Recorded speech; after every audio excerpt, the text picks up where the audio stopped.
जून का महीना, दोपहरी का समय, एक राहगीर प्यासा किसी कस्बा नुमा बस्ती से निकला। प्यास बड़ी जोर की लग रही थी, ना कोई नल, ना कोई कुआं, ना पौशाला। तब तक उसने देखा मकान का दरवाजा खुला है, मकान अच्छा बना है। खिड़की से झांक कर देखा, भीतर एक सज्जन बैठे हैं, सिर झुकाए, पास में सुराही, सुराही के ऊपर गिलास।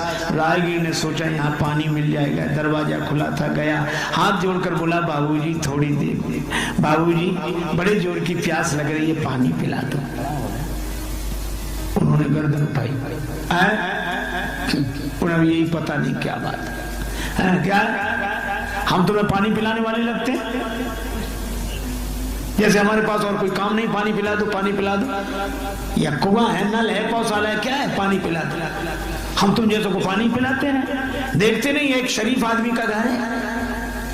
राहगीर मनी मन बोला, सो तो देख ही रहे शरीफों के घर। भगवान ने नाव मांगी, केवट नहीं लाया, उधर ले गया, उधर। भगवान बोले उधर नहीं, इधर। केवट बोला, नहीं लाऊंगा, मैं आपके बारे में अच्छी तरह जानता हूं। देखो, केवट ने जब से नाव चलाई है तब से आदेश सुना है, याचना नहीं। आज भगवान नाव मांग रहे हैं। केवट को लगा कि श्रमिक के श्रम का इतना मूल्यांकन जिसके हृदय में हो, वो नर नहीं, नर रूप में नारायण ही है।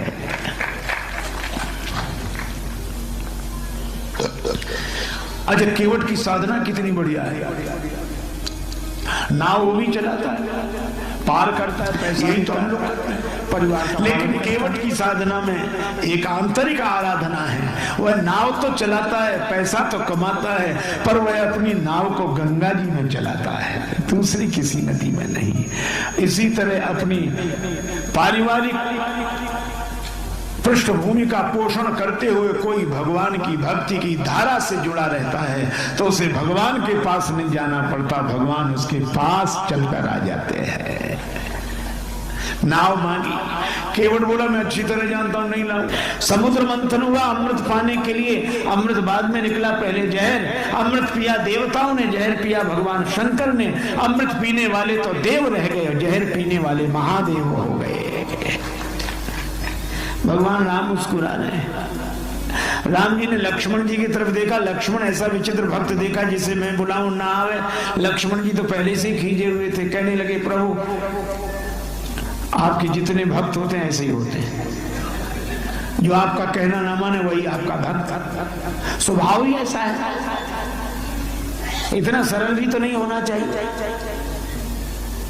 भगवान बोले कि ऐसा कौन सा भक्त जो कहना न माने?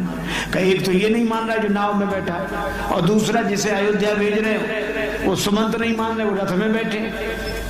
एक को भेजते हो तो जाता नहीं, दूसरे को बुलाते हो तो आता नहीं, ना ये कहना माने ना वो।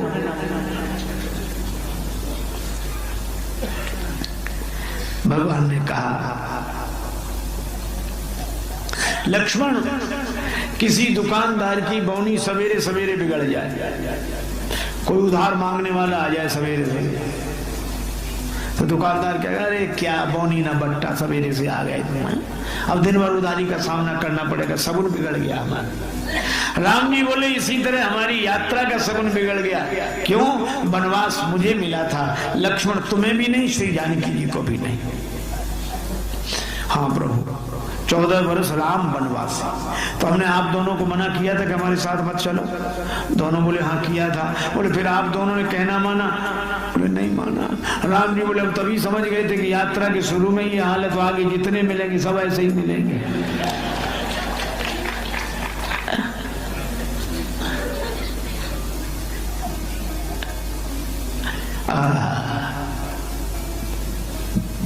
लेकिन एक बात है, आप लोगों ने कहना नहीं माना मेरे प्रेम के कारण, और केवट अगर मेरा कहना नहीं मान रहा है तो ये भी मेरा प्रेमी ही होगा।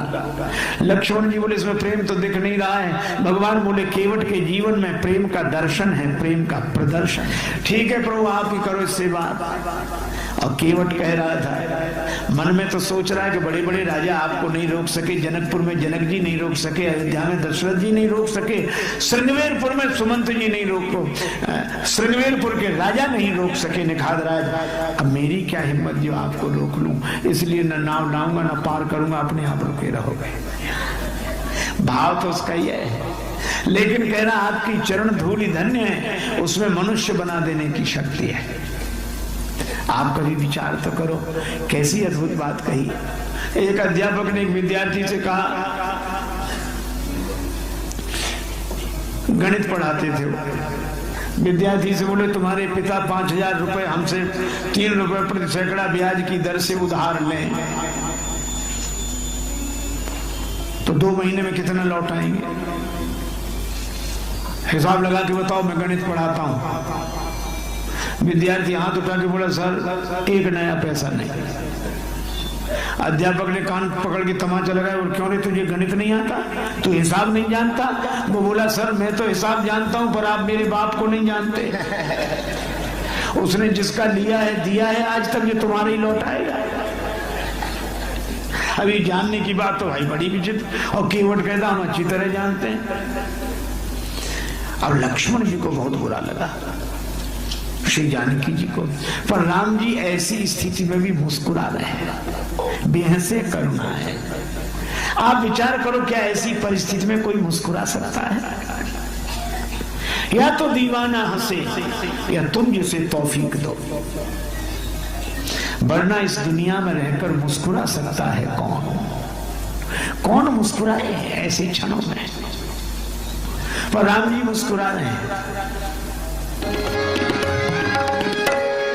चरण कमल रज का सब कहानी, मानुष करनी मूर्ख जुआई, छुअत सिला छुअत सिला छुअत सिला।